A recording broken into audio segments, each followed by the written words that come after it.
In this video, we'll solve rational equations that result in quadratic equations, or quadratic expressions. We first want to factor all the denominators. So x squared plus 2x plus 1 factors to x plus 1 times x plus 1. All right, at this point, we want to make all the denominators the same. This has x plus 1 2 times. This only has x plus 1 1 time, so we're going to multiply the top and bottom here by x plus 1. This also only has x plus 1 1 time, so we're going to multiply it by x plus 1 again.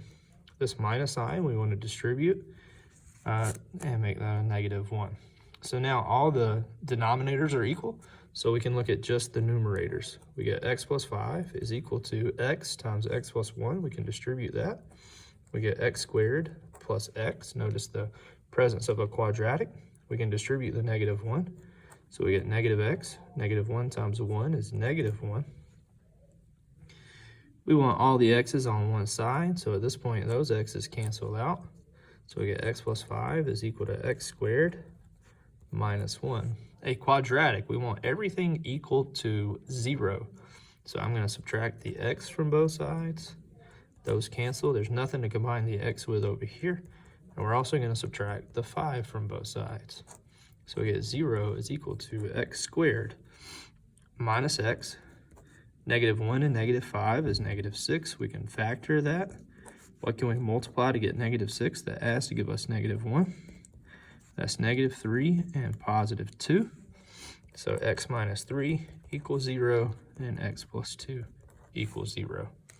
We add 3 to both sides. We get x equals 3. We subtract 2 from both sides, and we get x equals negative 2. At that point, we would want to plug both of those solutions back into the original equation and make sure they all work. We can type that in the calculator and see what happens. In this case, they would both work. We also want to check, make sure we don't get any excluded values, like make sure these are not also excluded values, numbers that would give me 0 in the denominator. Let's try our second example. We want to factor the denominator first, so r squared plus r is r times r plus 1, and r squared plus 1 is also r times r plus 1. We can factor out the r there. All right, so this has an r plus 1. They all have an r plus 1. This one is missing an r, so we're going to multiply this by r on the top and bottom. So we get r minus 3 is equal to r times r is r squared, and r times 6 is 6r plus 1. We subtract r from both sides. Those cancel. We add 3 to both sides, and those cancel. So we get 0 is equal to r squared plus 5r plus 4. We can factor that. We get r plus 4 times r plus 1. That's equal to 0. We subtract 4 from both sides, so we get r equals negative 4. We subtract 1 from both sides, so we get r equals negative 1. At this point, we want to check to see if we have any extraneous solutions. Well, let's look at this negative 1 piece right here. What happens if I plug negative 1 into any of the denominators?